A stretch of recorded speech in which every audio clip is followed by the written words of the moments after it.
प्रिय मित्रों, मध्य प्रदेश के हिंदी साहित्य में जो इकाई 9 है, प्रमुख कवियों में माखनलाल चतुर्वेदी की कुछ कविताओं को पढ़ना है। उनमें से एक कविता है बलि पंथी के लिए। प्रस्तुत है उस कविता का काव्य पाठ, भावार्थ तथा कुछ सामान्य विशेषताएं। मत व्यर्थ पुकारे शूल शूल, कह फूल फूल सह फूल फूल। हरि को ही तल में बंद किए, के हरि से कह नख हूल हूल। यह कविता युद्ध पर जाने वाले वीरों के लिए लिखी गई है। इसीलिए इस कविता में शौर्य, ऊर्जा और उत्साह की बातें करता हुआ कवि कहता है, हे युद्ध पर जाने वाले वीरों, तुम्हें युद्ध पर जाते समय रास्ते की कठिनाइयों को देखकर चिल्लाना नहीं चाहिए कि हाय मेरे पैरों में तो सूल अर्थात कांटे गड़ गए, क्योंकि यह कांटों का ही पथ है। कर्मवीर वही होता है जो रास्ते के कांटों को देखकर भी उन्हें फूल कहे और फूल की भांति ही उन्हें बर्दाश्त भी करे, अर्थात रास्ते के कांटों को फूल के समान सहर्ष स्वीकार करना वीरों का स्वभाव होना चाहिए। हरि को ही तल में बंद किए। अब तक जो सेना थी, जो वीर योद्धा थे, उन्होंने हरि को अपने हृदय में अर्थात अपने शौर्य को अपने हृदय में बंद किया हुआ था।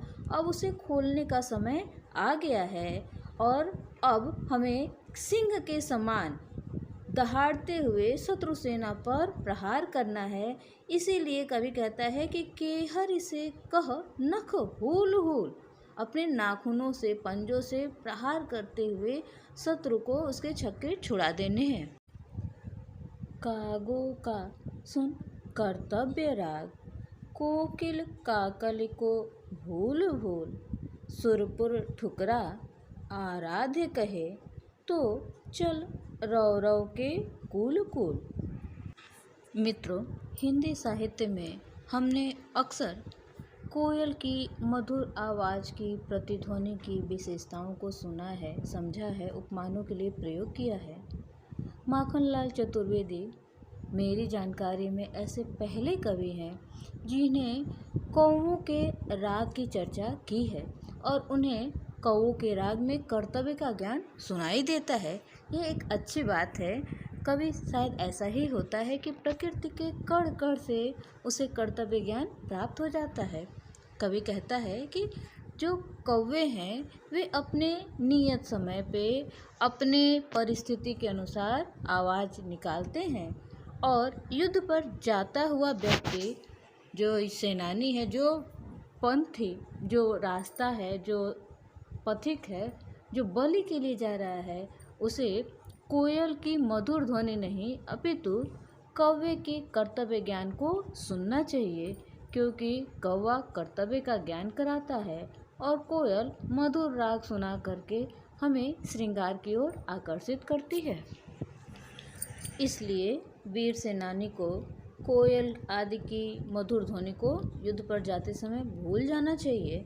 इस माध्यम से कवि एक और संदेश देता है कि स्वदेश की रक्षा के लिए अपने परिवार को त्याग करते समय हमें कर्तव्य का ज्ञान होना चाहिए, श्रृंगार की भावना मन में नहीं आनी चाहिए। सुरपुर ठुकराकर अर्थात देवताओं के दिए हुए लोक को ठुकराकर आराध्य कहें।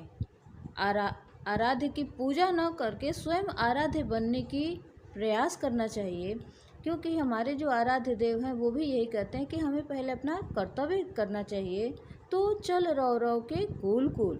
और हमें युद्ध क्षेत्र में कठिन दुर्गम मार्गों के किनारे किनारे अपने रास्ते को बनाते हुए चलते जाना चाहिए। युद्ध क्षेत्र में गए हुए सैनिकों के लिए किसी विशेष आवास की व्यवस्था नहीं होती है और उन्हें खुले आसमान के नीचे ही अपना जीवन बसर करना होता है। इसलिए कवि कहता है कि भूखंड बिछा आकाश ओर, नैनोदक ले मोदक प्रहार, अर्थात तुम इस पूरी धरा को, पूरी पृथ्वी को अपना बिछौना समझो और आकाश को अपना ओढ़ने वाला वस्त्र। नैनोदक ले मोदक प्रहार, और नैनों से निकलने वाले जो उत्साह हैं उन्हीं को तुम लड्डू समझ करके उसे खा लो। ब्रह्मांड हथेली पर उछाल। और जब हृदय में इतना उत्साह आ जाएगा तो तुम्हें ऐसा महसूस होगा कि पूरा ब्रह्मांड तुम अपनी हथेली में, अपनी मुट्ठी में धारण कर रहे हो। अपने जीवन धन को निहार। अर्थात मनुष्य का जीवन वही धन्य है जो अपने देश के लिए न्यौछावर हो जाए। तो अपने जीवन की संपूर्ण जो मूल संपत्ति है उसको पहचानने के लिए हमें अपने कर्तव्य का ज्ञान होना अत्यंत आवश्यक है।